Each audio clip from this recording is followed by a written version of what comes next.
Hi knitters, it's Mimi with Pastiche Knitwear, and today I'd like to show you how to do a gauge swatch in the round. Now, if you are doing a pattern that calls for working it in the round, you really do need to work a gauge in the round, because oftentimes the difference between working something flat and working in the round will be very significant. So rather than having to cast on tons and tons of stitches to actually get enough fabric to measure it, what we're going to do is actually work this flat and strand the yarn across the back, and it will function the same way without having to put a million stitches on. So you can see I've cast on, and my live end is down here on the left hand side. Now typically if we were working flat, we would just turn the work around and work backwards. But when we're doing this swatch, we always want the presentation side facing us. We will never turn the work. What we're going to do is just slip the stitches down to the other end of the needle. So the yarn is coming from the first stitch on the left hand, the far left hand stitch, and we're going to be stranding this across the back. Now we want our stranding to be nice and loose, so let me show you how I like to do this. I'm going to demonstrate English first and then continental. Now when I'm doing this English style, which is my default way of knitting, I like to take my working needle and just stick it in that first stitch to holster that working needle so I don't have to come find it after, because I'm going to wind the yarn around my hand. Just makes it a little easier rather than having to fiddle.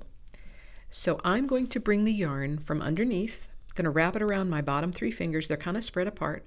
Come around again, and then bring the yarn in between the two needle tips, and I'm going to just work a couple of stitches to where that feels comfortable, and then you can drop all that's wound around your fingers. And we're just going to work to the end here and do it again.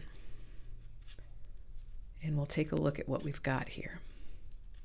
Now I'm doing a very small little sample here just so that we don't take up a lot of time.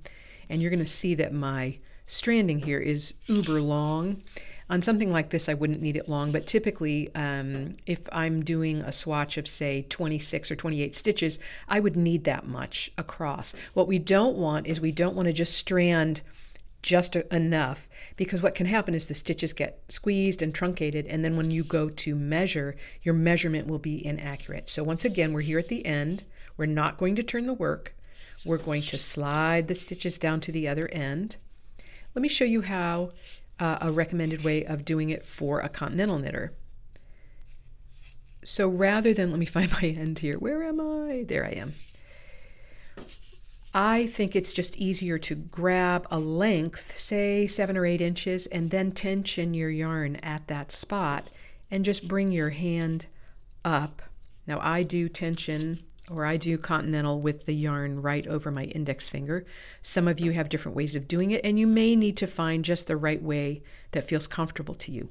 Don't worry about the fact that these edge stitches are loose and loopy. They're going to be, but once you get into the body, you're going to get an accurate count on this.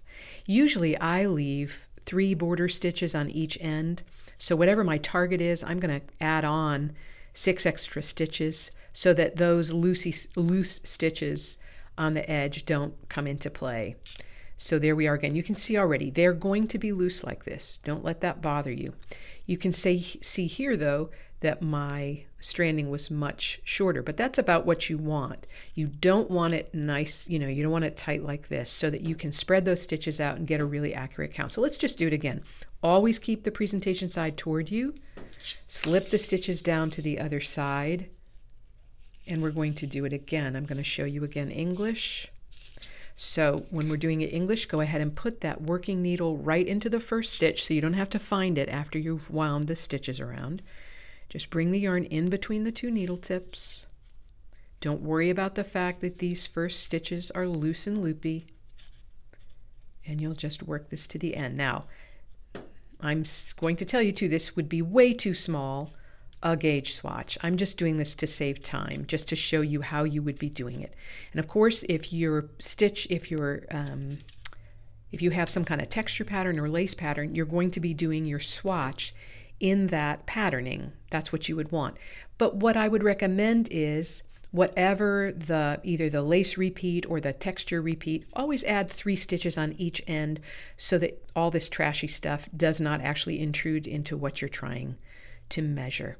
So hopefully this helps, and give it a go. Let me know what you think. Thanks. As always, if the videos are helpful, please consider subscribing. Thanks. Have a great one.